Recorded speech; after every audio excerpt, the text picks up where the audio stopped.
listening to Skeptoid. I'm Brian Dunning from Skeptoid.com. Student questions, magic wristbands, laser danger, and ManBearPig.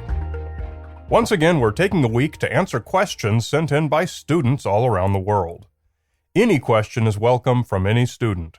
Today, we're going to explore the question of whether Stanley Kubrick made The Shining as a confession that he was behind the alleged moon landing hoax, whether acupressure wristbands are a way to cure nausea or just a placebo, whether you should use hydrogen peroxide as a bactericide on minor wounds, the song Gloomy Sunday, and if it has indeed been connected with an increased number of suicides, the true nature of whether danger can be expected from common laser pointers, and whether we need to worry about hordes of human-animal hybrids swarming down from the mountains.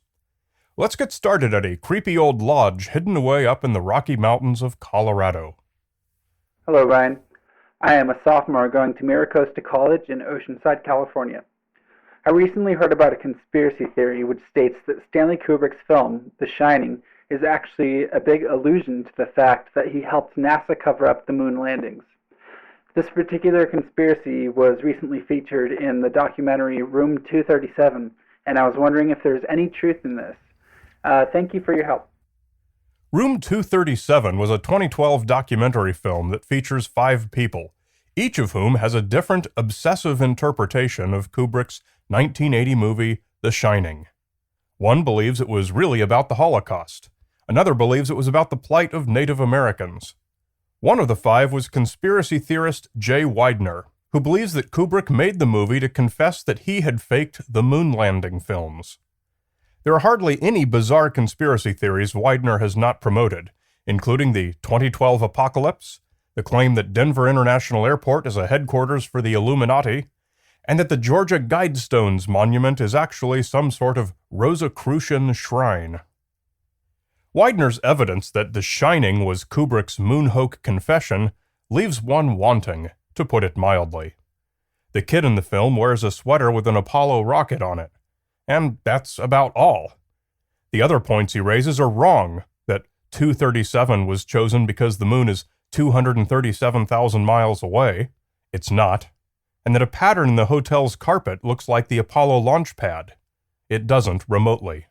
The Shining was based on Stephen King's 1977 novel. Kubrick didn't even write it himself. Room 237 is not about The Shining. It's about 5 bizarre theories and the people who come up with them. Don't miss the point and assume that the theories were being seriously presented. Hi, Brian. My name is Rachel Bloom.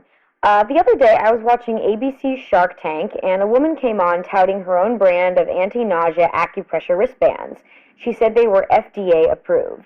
I have a lot of friends who use these wristbands, and after doing a little bit of internet research, it looks like there have actually been studies where the acupressure wristbands were more effective than placebos in combating motion sickness and or nausea. So my question is, what's the deal with these wristbands? Thanks. You bring up 2 points. First, FDA approval. This does not necessarily mean that the FDA has tested the device and found that it works. In this case, the applicants merely have to show that similar devices, which may or may not have been tested, are already for sale. This is all that's needed for the FDA to grant clearance for a company to market something. In the case of C-band, one of the more popular wristbands, such clearance, based on the existence of similar products, is all they ever received from the FDA. Obviously, C-band trumpets the fact as if it constitutes an endorsement, which it's not. Second, whether they work.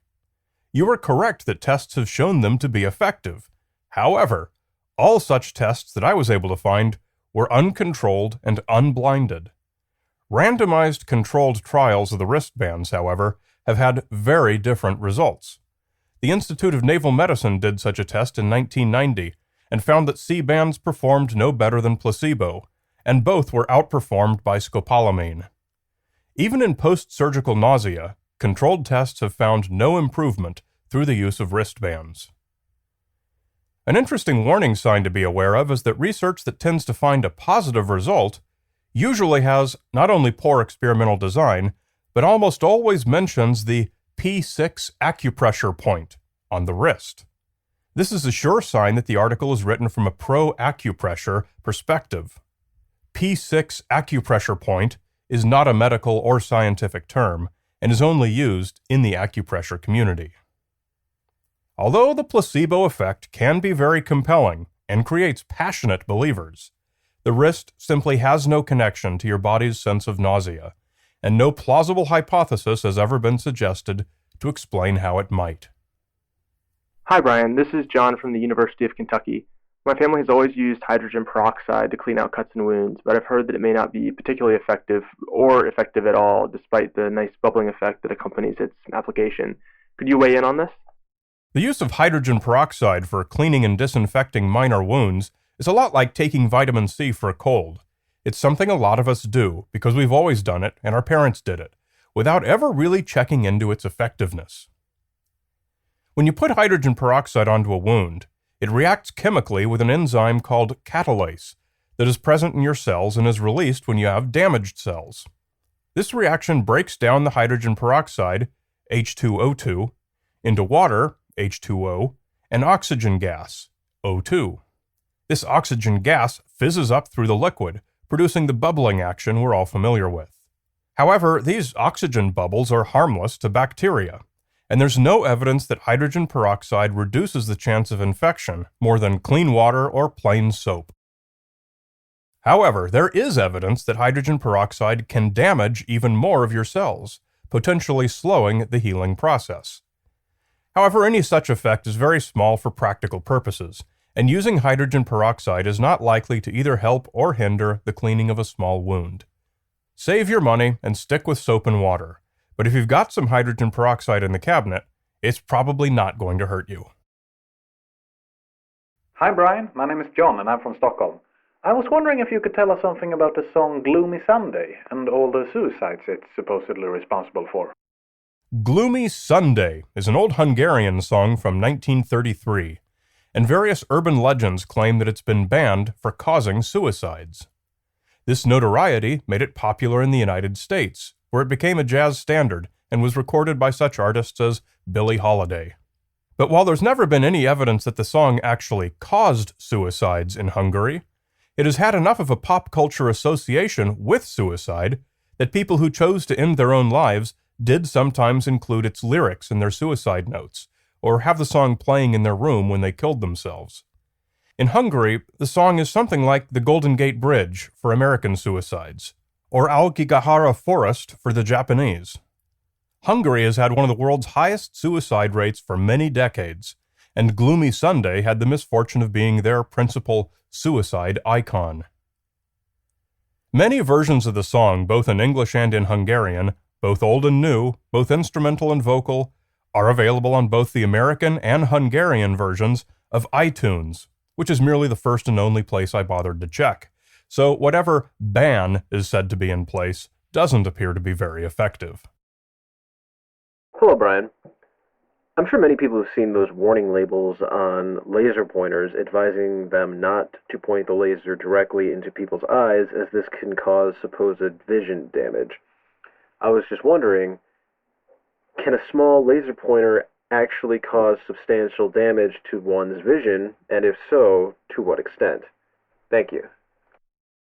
Any laser pointer with such a warning label is both legal and safe. These lasers, which are red, are set to a power that's 1/10 of that needed to cause permanent eye damage. With that said, such laser pointers do cause flash blindness and afterimages that can, at worst, last for several days. Obviously, you should never shine any laser into anyone's eyes or face. Green lasers are another matter. The eye is far more sensitive to yellow-green light than to red, and a green laser, even of the same power as the red, is 30 times brighter and is easily capable of causing permanent eye damage. You should never use any green laser as a common laser pointer, or shine it at anyone for any reason. You should only buy, use, or possess a laser pointer that has a warning label and is in Class 2 or Class 3R. It should be a red color with a wavelength of 630 to 680 nanometers and should be between 1 and 5 milliwatts. Even if it meets those specs, if it lacks a warning label, It was probably illegally imported and may not have been manufactured according to federal specifications. And never, ever use any laser that's any color other than red for anything other than intended professional purposes. Hello, my name is Brian Klancik, and I am a senior micromolecular and cellular biology major at Kutztown University in Pennsylvania. Recently, some research I was doing revealed hundreds of websites asserting that godless scientists have begun, or very soon will have begun, creating half-man, half-animal creatures fit for the island of Dr. Moreau. My question is, does the current state of science necessitate a debate on the ethical implications of man-animal hybrids? And at what point in my undergraduate or graduate career can I hope to start getting the more exciting laboratory jobs, like feeding and watering the ManBearPig? Yes, those ethical debates are already ongoing, and depending on your feelings about the use of human cells for research, you might well feel that the time is overdue. There's a lot we can already do with human-animal hybrids. But first, it's important to understand what that doesn't mean. Regarding the creation of a new species, where a single genetic code defines a living creature with characteristics of two or more deviant species, we're nowhere near that, and it's not even on the horizon. The creation of a ManBearPig, or a turtle bird, or a mix of the gametes of any two animals into a single zygote with a combined genetic makeup, is called a hybrid. So far, this is only possible by breeding compatible species, like lions and tigers to make a liger, or cattle and buffalo to make a beefalo. But there are combinations that we already create, and that are the subject of ethics debate. These are chimera, which is a single organism made up of two or more distinct cell populations. A human who has received a pig's heart valve is a chimera. Some people born with an internal twin are chimeras. But the two genetic codes remain distinct and always will. There's no mechanism by which those genetic codes might merge. The heart valve recipient will not grow a snout and hooves. Chimeras are usually created for research purposes by implanting the nucleus of one embryo into the enucleated egg of a different species. One popular purpose is to learn more about how diseases like AIDS or avian flu are able to cross from one species to another.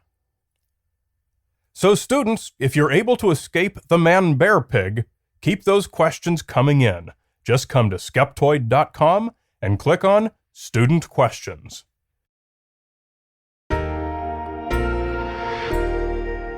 You're listening to Skeptoid, a listener-supported program. I'm Brian Dunning from Skeptoid.com.